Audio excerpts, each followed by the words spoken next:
Jérémie chapitre 4, verset 1 jusqu'à 3. Amen. Uwiteka aravuga ati, Isirayeli we nugaruka abe ari njye ugarukira, nukuraho ibizira byawe bikamva mu maso, ntuzongera kujarajara, kandi uzarahira uti, ndahiye Uwiteka uhoraho ukuri utabera kandi ukiranuka, maze amahanga azihesha umugisha muri we, kandi muri we nimo bazishimira. Ibyo ni byo Uwiteka abwira abantu Yuda n'Abayisirayeli uti, nimurime imishike yanyu kandi nimurime imishike yanyu kandi ntimukabibe mu mahwa. Haleluya. Dieu vous bénisse. Cette parole nous a dit que on doit s'éloigner avec les péchés. Alléluia. Les péchés. Quand nous avons les péchés, le Seigneur ne nous voit pas. Nous sommes comme les gens qui sont déjà morts. Il appelle les Israéliens, il appelle les gens qui ont déjà accepté Jésus dans sa vie, qui s'éloignent avec les péchés. Il veut qu'on reste tout près de lui, faire les choses qu'il veut, qu'on doit marcher dans la parole, qu'on doit marcher dans les beaux chemins, dans la bonne condition. Alléluia. Il appelle les Israéliens. Un enfant de Dieu, il est bien organisé. Alléluia. Il ne marche pas dans les désordres. Parce qu'il y a le Saint-Esprit qui les guide. Quand vous lisez le Jésus, l'endroit où il a passé, il a fait les choses en ordre.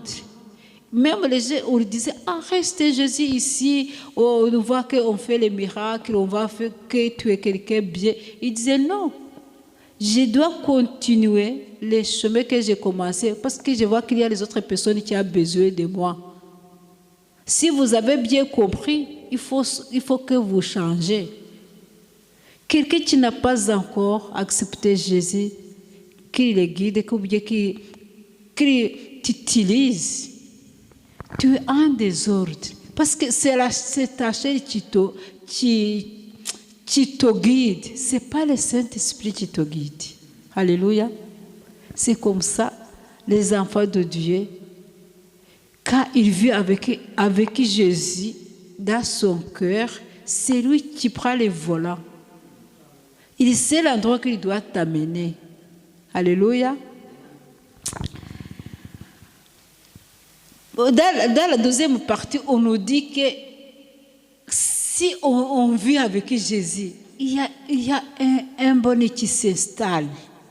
Ngo ndahiye Uwiteka uhoraho ukuri utabera kandi ukiranuka, maze amahanga azihesha umugisha muri we, kandi muri we nimo bazishimira. Haleluya. Dans toutes les choses que notre chair nous demande, ça se trouve avec Jésus-Christ. Alléluia. C'est comme ça Jésus, il doit vivre avec toi dans ton cœur. Tout ce que tu cherches, ça se trouve à lui. Alléluia. Tu dois le chercher, tu dois marcher dans les bonnes conditions, tu dois écouter la parole de Dieu.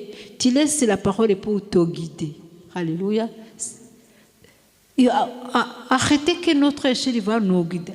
C'est la parole de Dieu qui va nous guider pour bien que Jésus il reste vivre avec nous. Alléluia.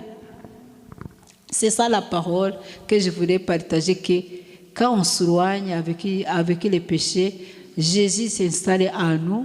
Tous les bonheurs qu'on cherche, ou bien c'est la chair qui cherche, ça se trouve en lui. Alléluia. Dieu vous bénisse. Le moment qu'on va prendre la bonne chose que le Seigneur il va nous donner, toujours Satan il manifeste pour te donner la photocopie.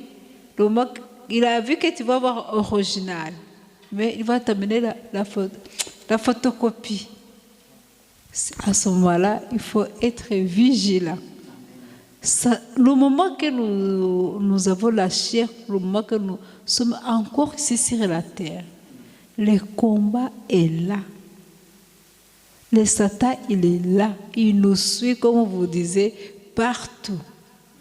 Il ne peut pas accepter que tu dois recevoir la bonne chose.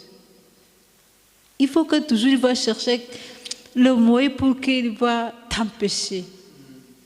Mais le Saint-Esprit est là pour nous guider. Alléluia. Vraiment, c'est une bonne parole. Dieu te bénisse.